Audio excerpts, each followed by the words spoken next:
राजस्थान की जागरूक जनता को, आदरणीय मतदाताओं को मैं धन्यवाद देना चाहता हूं कि उन्होंने ऐतिहासिक, आज तक के इतिहास में पिछले कई सालों से जो वोटिंग प्रतिशत चल रही थी उसमें आपने अत्यधिक मतदान करके इस लोकतंत्र के पर्व में अपनी आहुति दी है और अपना फैसला सुनाया है। इसके लिए भी मैं राजस्थान के जागरूक मतदाताओं को धन्यवाद देना चाहता हूं। मैं इस प्रदेश में तमाम, चाहे निर्वाचन आयोग से जुड़े हुए हों, चाहे आरओ के रूप में, या कोई भी जो ब्यूरोक्रेसी में जो लोग काम कर रहे थे, जो कर्मचारी काम कर रहे थे, जो मतदान दल के रूप में कार्य कर रहे थे, उन सब लोगों को भी मैं धन्यवाद देना चाहता हूं कि राजस्थान में शांतिपूर्वक मतदान कराने में और अधिकाधिक मतदान कराने में आपने अपना पूर्ण सहयोग दिया है। इसके लिए भी मैं उनका तहे दिल से धन्यवाद देना चाहता हूं। पत्रकार भाइयों, राजस्थान में जो चुनाव हुआ वो अब की बार का चुनाव राजस्थान की गुड गवर्नेंस 5 साल की, कोरोना काल में जो बेहतर कार्य हुए, लोगों की जानें बची, कोई भूखा नहीं सोया, और जो बजट आया और जो योजनाएं, फ्लैगशिप योजनाएं जो लागू की गई, वो राजस्थान में नहीं बल्कि अपितु पूरे देश में चर्चा का विषय थी। और राजस्थान का मॉडल गुड गवर्नेंस और जो योजनाएं थी उसका पूरे देश में चर्चा ही नहीं बल्कि उसको अंगीकार करने के लिए भी होड़ मची हुई है। ऐसे में मैं समझता हूं कि राजस्थान की जनता ने कांग्रेस पार्टी को, हमारे राष्ट्रीय अध्यक्ष आदरणीय खड़गे साहब जी के नेतृत्व में, राहुल गांधी जी की जो हमारी 4000 किलोमीटर जो भारत जोड़ो यात्रा निकली और उसमें जो मुद्दे राहुल गांधी जी ने लिए, उनको भी लोगों ने स्वीकार किया। जो नफरत के बाजार में मोहब्बत की दुकान खोलने की जो बात थी, उसको भी लोगों ने बहुत दिल से लेकर के और अत्यधिक मतदान में उनको प्रेरित किया, उस बात ने भी। और हमारे राजस्थान के मुख्यमंत्री अशोक गहलोत जी ने जिस प्रकार की पहले 10 गारंटियां महंगाई राहत कैंप के द्वारा और फिर 7 गारंटियां जिस प्रकार से आगे वादा किया गया, जनता ने उस पर विश्वास किया है। और इन सब चीज़ों के साथ साथ जो राजस्थान में भारतीय जनता पार्टी की आपसी फूट, आपसी कलह, जो 7, 8, 9 मुख्यमंत्री स्वयंभू मुख्यमंत्री बने हुए थे, उनसे और राजस्थान की जनता के कोई भी मुद्दा उन्होंने 5 साल में प्रतिपक्ष के रूप में नहीं उठाया। उससे जनता नाराज थी और कांग्रेस पार्टी की नीतियों और कांग्रेस पार्टी के नेतृत्व और कांग्रेस पार्टी की योजनाओं से वो प्रभावित थी। इसलिए जो मतदान हुआ वो कांग्रेस के पक्ष में हुआ है। और राजस्थान में निश्चित रूप से 3 तारीख को जब मतदान का काउंटिंग होगी तो उस काउंटिंग में कांग्रेस पार्टी की पूर्ण बहुमत के साथ में सरकार बनेगी, ऐसा मुझे पूरा विश्वास है। जो जनता ने मत दिया है, वो जनता ने, जो राजस्थान की सरकार ने अच्छा काम किया और संगठन और सत्ता ने समन्वय के साथ में जिस प्रकार से लोगों की सेवा की है, लोगों के बीच में रहे हैं और योजनाओं का लाभ ज़्यादा से ज़्यादा दिलाने का जो काम कांग्रेस के कार्यकर्ताओं ने किया है, उनके बलबूते पे, उनके विश्वास पे, उनकी ऊर्जा से मैं ये पूरी तरीके से आश्वस्त हूँ कि राजस्थान में कांग्रेस की सरकार पुनः बन रही है। क्या सर ओपीएस पे आपको क्या लगता है, क्या वोट पड़ा मतदाताओं ने? बिल्कुल, निश्चित रूप से देखिए, जो हमारी सरकार का मूल, जो सबसे बड़ा जो काम है वो है सोशल सिक्योरिटी का। और सोशल सिक्योरिटी के बिंदु पे ओपीएस एक प्रमुख बात है, जो कर्मचारियों को सोशल सिक्योरिटी प्रदान करती है। और दूसरे भी जितने भी, चाहे आप पेंशन की स्कीम को ले लीजिए, चाहे वो 25 लाख के इलाज की बात ले लीजिए, अब 50 लाख की हमने वादा किया है, गारंटी दी है। और जो पेंशन है वो पहले 1000 की थी, अब उसको 2000 की गारंटी दी है। जो किसानों के लिए बिजली कि जो माफ़ है, बच्चों को ले पढ़ाने के लिए लैपटॉप फ्री में देने की बात है। गृह लक्ष्मी योजना के तहत जो 10,000 रुपये प्रत्येक परिवार की महिला मुखिया के खाते में कांग्रेस की सरकार बनने पे हम उसको सशक्त बनाने के लिए, उसको महंगाई से राहत देने के लिए, उसकी सोशल सिक्योरिटी के लिए, उसके सम्मान के लिए जो दे रहे हैं, वो भी बहुत बड़ा मुद्दा रहा और लोगों ने उसको स्वीकार किया। आप देख सकते हैं कि माता बहनों ने पुरुषों के मुकाबले अधिक मतदान किया है। युवाओं ने भी बढ़ चढ़ करके कांग्रेस की सरकार ने जो नौकरियां दी हैं और जो आगे 4 लाख सरकारी नौकरियां देने की जो वादा किया है, उसको भी घोषणा पत्र में उसको भी उन्होंने बहुत अप्रिशिएट किया, क्योंकि भारतीय जनता पार्टी ने पहले भी नौकरियों में हमारे से पीछे थी और अभी भी उन्होंने 2.5 लाख की बात की है। तो मैं समझता हूं कि ये सब चीज़ें मिला करके जो मतदान हुआ है, उसके बाद में जो रुझान पब्लिक से आ रहे हैं, जो मीडिया से आ रहे हैं, जो राजनीतिक विश्लेषक हैं उनसे आ रहे हैं, उनसे सबसे एक ही बात निकल के आ रही है कि राज नहीं बदलेगा, रिवाज बदलेगा और कांग्रेस पार्टी पुनः राजस्थान में पूर्ण बहुमत के साथ सत्ता में आए। लेकिन सर, धार्मिक ध्रुवीकरण आपको क्या लगता है कि क्या उसने असर डाला? दूसरा, क्या पेपर लीक से आपके जो नए वोटर हैं, युवा मतदाताओं पे, उन पे असर पड़ा? क्या वो प्रभावित हुए? देखिए, धार्मिक ध्रुवीकरण उनका प्रमुख एजेंडा होता है भारतीय जनता पार्टी का, लेकिन हमारी सरकार ने जिस प्रकार से सबको साथ लेकर के काम किए, मंदिरों में काम किए और सब धर्म के लोगों को, संतों को, जो मौलवियों को, सबको बुला करके कोरोना काल में सबकी राय लेकर के जो काम किया, उससे राजस्थान में इनका ये जो एजेंडा है धार्मिक ध्रुवीकरण का, हिंदू मुस्लिम करने का, वो नहीं चल पाया और राजस्थान की जनता ने कहा इससे पेट नहीं भरता है। जो हमें संबल मिलता है वो 25 लाख रुपए फ्री इलाज से मिलता है, हमें जो संबल मिलता है वो पेंशन से मिलता है, ओपीएस से मिलता है, हमें संबल मिलता है वो फूड पैकेट जो अन्नपूर्णा जो हमारी स्कीम है उससे मिलता है, हमें संबल मिलता है वो बिजली के बिल माफ़ करने से मिलता है, नहीं कि हिंदू मुस्लिम करने से। इसलिए मेरा ऐसा मानना। दूसरा आपका सवाल था कि पेपर लीक का मुद्दा। पेपर लीक के मुद्दे को राजस्थान की जनता ने, युवाओं ने सिरे से खारिज कर दिया कि भारतीय जनता पार्टी के पास में कोई मुद्दे नहीं थे, इसलिए इस प्रकार के मुद्दे बनाने की कोशिश की जिसको नकार दिया गया।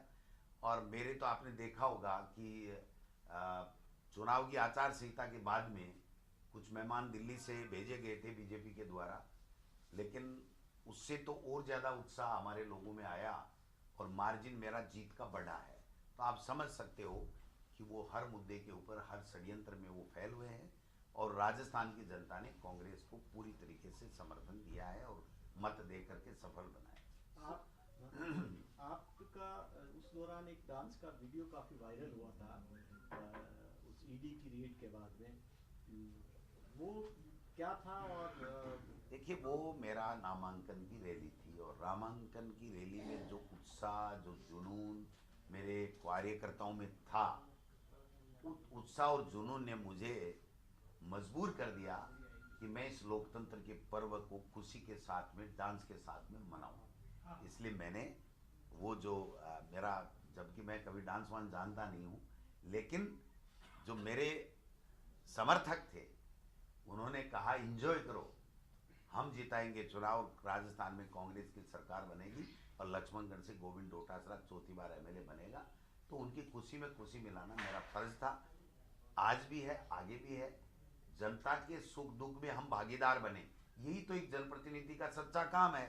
अगर उसकी तकलीफ होती है तो उसमें आप गम में शरीक हो, उसको ढांढस बनाओ, और वो खुश होती है तो उसकी खुशी में खुशी बांट करके एंजॉय करो, यही तो सही बात है। सर, अब तक का जितने चुनाव देखे गए, जब भी चुनाव होते हैं आपकी पार्टी डरती है कि बीजेपी वाले कई विधायकों को जो जीत के आ रहे हैं उनको अपने साथ में मिला ले। क्या आपकी पार्टी निर्दलीय और बागी लोगों से संपर्क में, कब बाड़ेबंदी के लिए ले जा रहे हैं? जब हमारा पूर्ण बहुमत आ रहा है तो भैया ऐसे सवालों का कोई मतलब नहीं है। पूर्ण बहुमत की सरकार बन रही है और बीजेपी के दिन लग गए। अब भारतीय जनता पार्टी से न तो कोई डरने वाला है, न उससे कोई खींच करके जाने वाला है। वो अपना कुप्रयास करते रहें।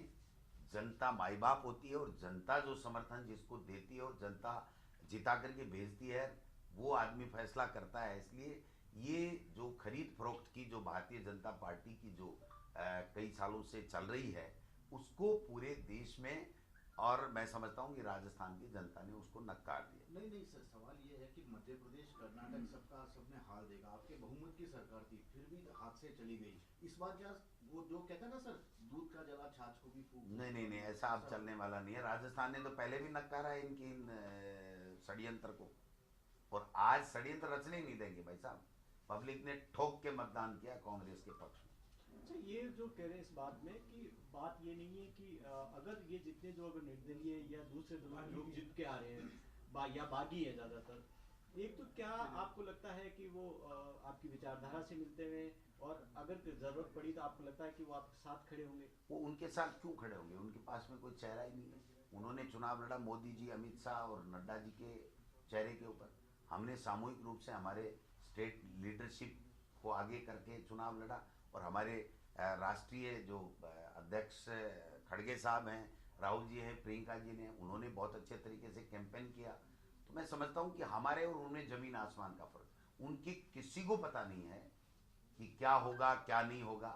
वो सब खुद ही एक दूसरे के प्रति इतने अविश्वास की खाई उनकी गहरी है कि वो उस खाई में खुद ही गिरने वाले हैं। इसलिए जो भी चुनाव जीत रहे हैं वो हमारी गवर्नेंस को उन्होंने 5 साल देखा है, इसलिए वो हमारे साथ में होंगे। जो पिछला उदाहरण है आपके सामने है, 13 इंडिपेंडेंट थे, 6 बैसपा के थे, 2 बीटीपी के थे, 2 कम्युनिस्ट थे, वो सारे के सारे हमको समर्थन दे रहे थे, आप समझिए।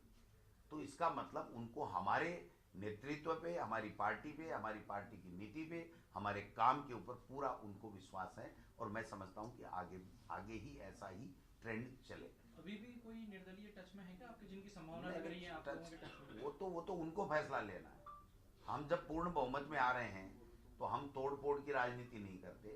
हम दबाने की, कुचलने की, डराने की, इसकी राजनीति कांग्रेस पार्टी कभी नहीं करती है।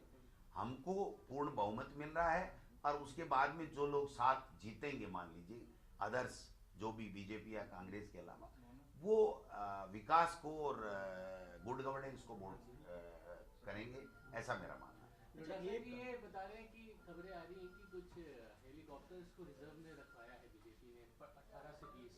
क्या ऐसी इस तरीके की चीजें? हेलीकॉप्टर तो या तो एआईसीसी करती है या पीसीसी करती है, दोनों ने तो किया नहीं।